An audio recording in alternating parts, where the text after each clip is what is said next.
Hi there, this is Annette from the Dyslexia Workshop in Enniscorthy, and I wanted to share with you some tips for working with children with dyslexia. We are living through some extraordinary times right now, and we have so much to worry about already that adding teaching our own children while at home all day, every day with them might just be a little bit too much to handle.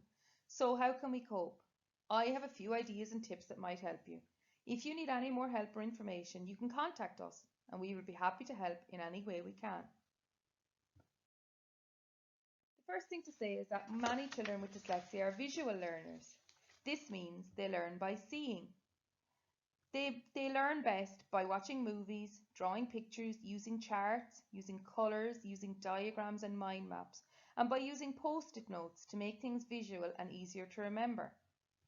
If you're working on a story together, try and get it in audio version, as this brings the story alive in their heads, because they hear it, it's multisensory, they hear it as well as see it. If you sign up to BorrowBox from your local library, you can download many books for free. Children need to learn in slow chunks, being careful not to overwhelm their brains. It's like filling a glass of water. You can do it slowly and carefully, or you can fill it fast and lose water as it splashes over the edge. Processing speed is how quickly we can take in information, and it's best to take it in slowly but properly.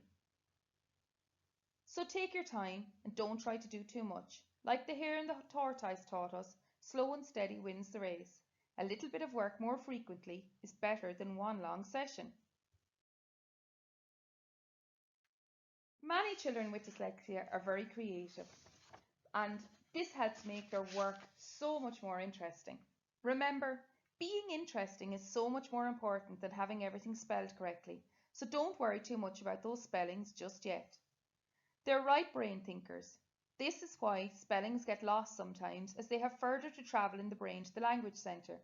This is not a weakness, and it's very common.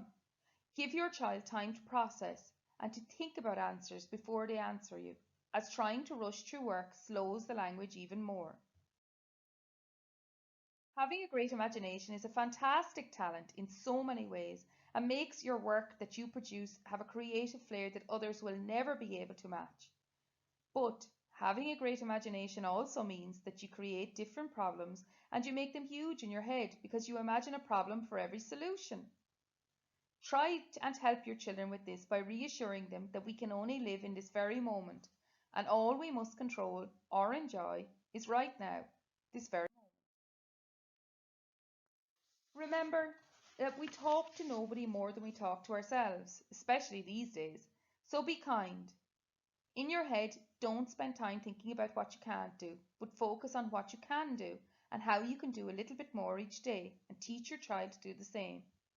There was life before the coronavirus and there will be life after. One very important skill you must learn is to learn from your mistakes. And if you don't make any mistakes, you can't learn from them. If you have a bad day working with your child, let it go and move on. The sun rises tomorrow and hopefully you won't think of this mistake on the day they get married. Have fun, enjoy the challenge, and remember, the only way to eat an elephant is one bite at a time. So take your time and take things one step at a time. Some people say that their children won't listen to them. Most children don't listen in my experience, but what you should do is set an agreed time for your schoolwork and stick to it. So have an agreement in advance. We're going to do schoolwork between this time and this time, and if you finish it, then you get to go. Offer small rewards that you might have given anyway, like iPad time for a completion of work. See things from the child's perspective sometimes if you can. Some days they need a rest or they need to contact their friends instead of working, and that's okay. We're modelling real life for them through this time and we're showing them how to protect our mental health at times of stress.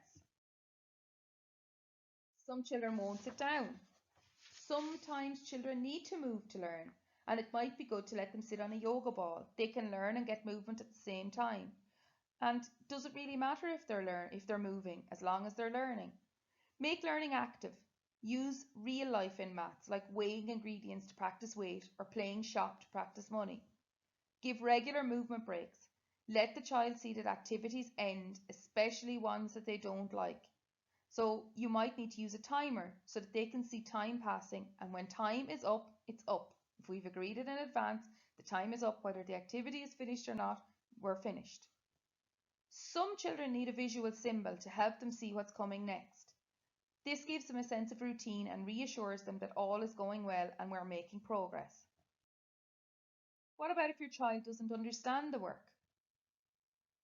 Schools haven't been in a position like this before where we've had to set work without being near the children, and sometimes the work we set may be too hard or there may be too much of it. So my biggest piece of advice here would be to talk to your child's teacher if you can and tell them that the work is too difficult, and they may be able to offer some advice. Sometimes children with dyslexia get very frustrated about new work because it's very difficult to approach new work with enthusiasm when you've found it difficult to complete similar work before. Also, they have a different relationship with teachers than they do at home, and this is perfectly normal and good. You're their safe place. They are completely themselves with you.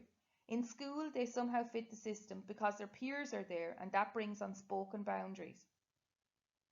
So talk to your child's teacher if you can and tell them that the work is too difficult, or look for some help somewhere else. What should I spend most of my time doing? The main thing to do is to read every day. Practice reading, listen to audiobooks, enjoy reading and the places that the stories will bring us. Talk to each other, as this helps language development. Get them to ring people or FaceTime and catch up with people and how they are. As well as developing language, this helps mental health and promotes well-being. Get fresh air and exercise every day. Teach your children how to cope with this time that none of us were prepared for and where none of us know what will happen. The lack of routine and the media overload can be overwhelming, and we need to recognise this. Take a chance to breathe and then learn new routines that will help get us through this time. Your child will not fall behind. Teachers are trained to teach children of different abilities, and we know all the topics we have to cover. We will spend the time teaching each new concept when schools start again. We keep fighting over the work. Walk away once the row starts and take a break. We don't learn in negative situations where we are frustrated and upset. Give yourself a break as a parent. No child will forget everything they have learned or will regress terribly over this time. And when we get back to schools, children will learn again. This situation is temporary and will end. Use fun ways to learn where possible. iPad apps, watching programs in history or nature, baking, sewing, knitting, cleaning skills, things that will make them independent, like how to make a sandwich or make a bed, Lego, Play-Doh, sports. And sometimes you need to use distance learning. Just go, walk away, and try again later. Is there anywhere you can get help? You can contact your child's school, or you can contact the Dyslexia Workshop Enniscorthy at enniscorthy@dyslexia.ie or on Facebook at the Dyslexia Workshop Enniscorthy. You can also contact head office at the Dyslexia Association of Ireland. But the main thing to remember is you are the parent, not the teacher, and the main thing you have to do is to keep the children alive and well and take care of yourself. When this is all over, and hopefully nothing like this will ever happen again, the children will go back to school and life will return to normal. So do what you can, and after that, relax and enjoy this time with your family. If we can help you in any further way, please contact us. And the last thing to say is keep safe and keep well.